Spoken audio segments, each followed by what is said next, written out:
أنا قلبي طالق دقنه من بعد الغياب، وعينيا ما فيهاش غير بياض، والسكة من جامعة سوهاج لنسيانك بعيدة، ياللي انت خليت الألم ما يشوفش غير بعدك قصيدة.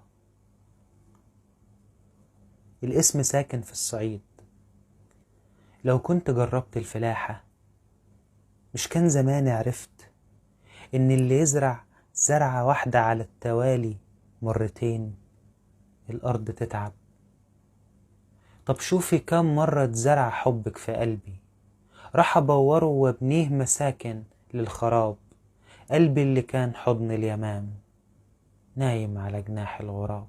أصعب ألم بنحسه لما بنفتكر ذكرى الألم.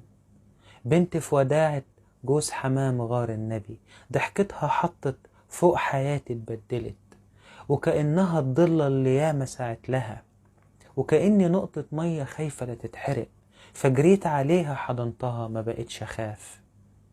وفي ليلة مشيت زي ما يكون الفراق عامل جفاف.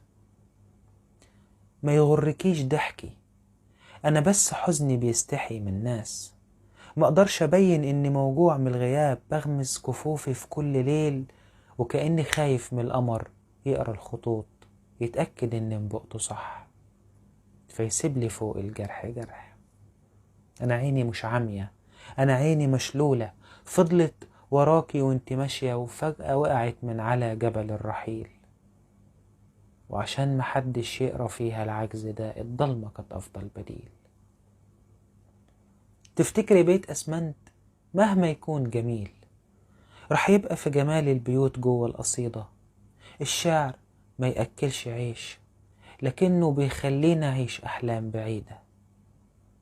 أنا في انتظار الحياة ومش هخيب وأقلبها حزن، ومؤمن إن الدنيا لسه فيها حضن، في لسه مطرة عايزة عشاق يلمسوها، وبيوت تبدل ريحة البوية بونس. بس تسمحك يا ريت بلاش زيف الدموع، وتأكدي أسوأ قصيدة عن الحنين لو كانت تساعد على الرجوع.